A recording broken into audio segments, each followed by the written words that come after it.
Hola a todos. Bien, según lo prometido, un viernes más aquí estamos. Dejadme sencillamente puntualizar un tema.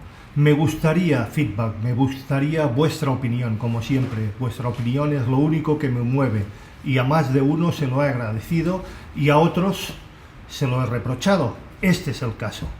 Decidme si es bueno, si lo consideráis y si vale la pena seguir con vídeos como este los viernes a las 8 de la tarde y también, sobre todo, esta es la pregunta, los vídeos de los lunes a las 8 de la mañana.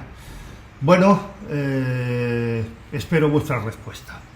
Tras esto, pues bien, un viernes más, un nuevo capítulo, un nuevo vídeo, un nuevo post, como yo les llamo, de a las 8 estrenamos.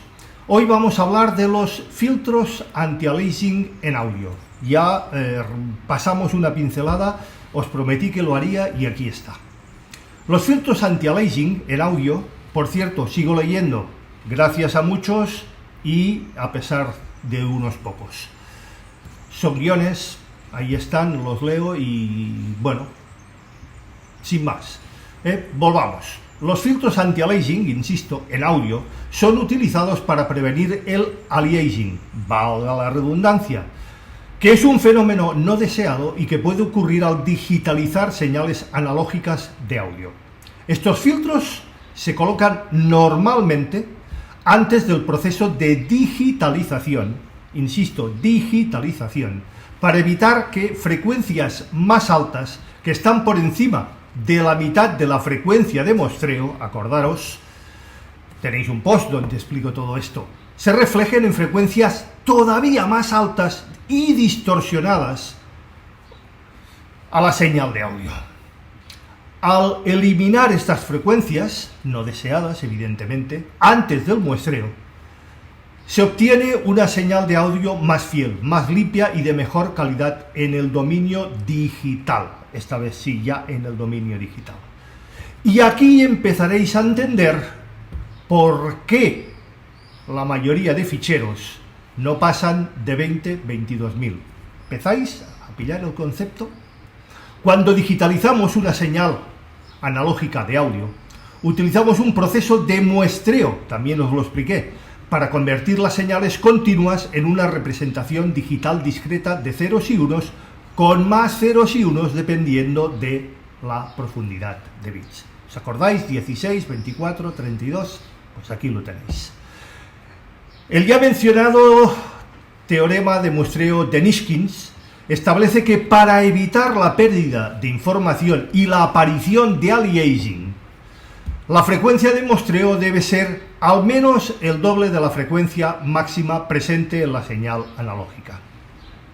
El aliasing ocurre cuando frecuencias más altas en la señal analógica se reflejan en frecuencias más bajas durante el proceso de muestreo y cuantificación, resultando en una representación totalmente inexacta de la señal original. Espero me sigáis.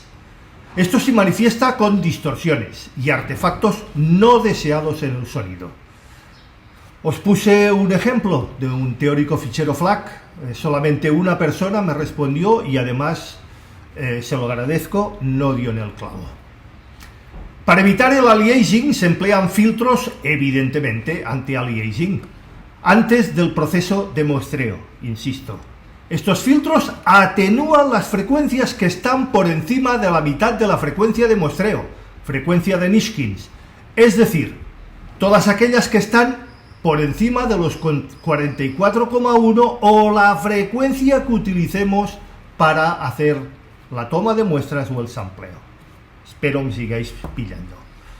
Al eliminar o reducir significativamente las frecuencias no deseadas antes del muestreo, se evita que se reflejen en frecuencias más bajas y se conserva la calidad y la integridad, también hablamos de la integridad en audio, de la señal de audio digitalizada.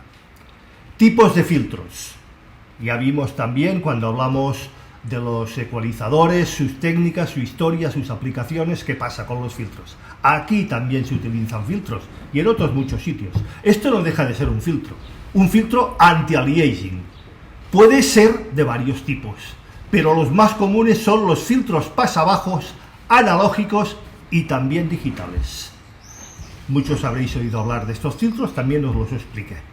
Los filtros pasabajos analógicos se utilizan en aplicaciones donde la señal analógica es filtrada antes de convertirla a digital. Por otro lado, los filtros pasabajos digitales se emplean en el dominio digital, valga la redundancia, para reducir las frecuencias no deseadas después del muestreo. Espero me sigáis. Frecuencia de corte. La frecuencia de corte es el punto en el cual un filtro, cualquier filtro, empieza a atenuar las frecuencias. En el contexto de filtros anti-aliasing, la frecuencia de corte se establece justo por debajo de la mitad de la frecuencia de muestreo, insisto, sea cual sea esta frecuencia de muestreo, frecuencia de Nishkins.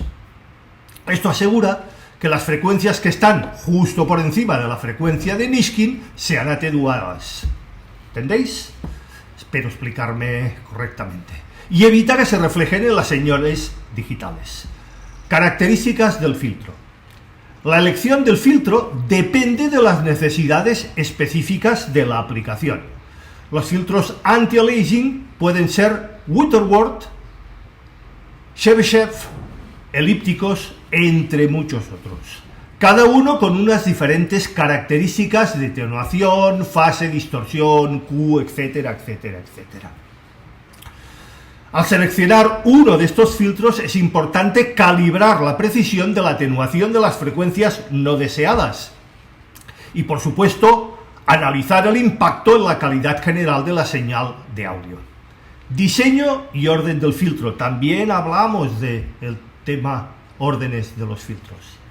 El diseño de un filtro anti-aliasing implica determinar su frecuencia de corte y las características deseadas para su atenuación o de atenuación. El orden del filtro se refiere a la cantidad de polos o ceros utilizados en su implementación. Estamos hablando de digital, no de analógico, lo que afecta la pendiente de atenuación en la región de corte. Mayor orden implica una mayor atenuación en la región de corte, pero también puede aumentar la complejidad computacional, es decir, todo el hardware y su potencia para generar esto. Implementación. Los filtros anti-aliasing pueden implementarse tanto en el dominio analógico, ya lo hemos dicho, como en el digital. En el dominio analógico se utilizan circuitos electrónicos, como filtros activos o incluso pasivos. En el dominio digital, los filtros se implementan mediante algoritmos y técnicas de procesamiento de señales en sistemas de tiempo discreto. Resumen. Los filtros anti-aliasing en audio son una parte más que fundamental de la conversión de señales analógicas a digitales, ADC. Su correcta elección e implementación y diseño aseguran una representación fiel y precisa de la señal de audio digitalizada, minimizando por tanto la aparición de aliasing y distorsiones y artefactos y otras cosas ya comentadas no deseadas. Y señores, una vez más, esto ha sido cortito. Esto es todo por hoy, que no es poco, ni ha sido poco, ni seguirá siendo poco. Más de uno sabe por qué lo digo. Vamos a seguir aquí, al pie del cañón, le pese a quien le pese y a pesar de muchísimos. Cada vez son más pesados. Sí, se hacen muy pesados, pero también, con respeto a Juan, he subido un post estos días donde explico el por qué. Los tolero, no los acepto, y los perdono, pero los recuerdo. ¿Por qué? Ahí tenéis el post donde lo explico. Señores, también, como más de uno me recrimina, que nadie ni nada decida por vosotros. Tomad vuestras propias opiniones y conclusiones, absolutamente en todo. Y si discrepáis, lo decís. Os documentáis y lo decís. Y lo comentamos y lo debatimos sin ningún problema, pero siempre dentro del respeto. Gracias. Como bien sabéis, quedo abierto a cualquier duda, pregunta, aclaración, cuestión o sugerencia por vuestra parte, que como siempre será puntualmente respuesta, o antes o después. No estoy 100% metido en YouTube, también tengo otras aficiones, otras tareas, una familia, una hija, un yerno, unos gatos, un perro que han venido a pasar unos días aquí, algunos sabéis por qué. Contesto a todos a su debido tiempo. Recordad, si os ha gustado, por favor, dadle al like. Y si no os ha gustado, lo debatimos y no le deis al like, le dais al un like, que también se agradece. Compartid el post. He visto las estadísticas que me pasa YouTube, que así lo hacéis más de uno, se agradece también. Suscribiros si no lo estáis ya, falta que lo diga, es gratis. Y acordaros de darle a la campanilla gris dichosa para que YouTube os avise de cualquier novedad en el canal. No solamente de estos posts de los viernes, lo de los lunes, y continuamos haciéndolo, los shorts, los directos, etcétera, etcétera, etcétera. Bien, reitero una vez más, gracias a todos, absolutamente a todos, incluidos los trolls. Y si así lo creéis oportuno y así lo que consideráis, nos volveremos a ver el próximo viernes en un nuevo capítulo de A las 8 estrenamos. Hasta entonces, una muy feliz y muy musical semana. Nos vemos, os lo aseguro. Venga, hasta luego.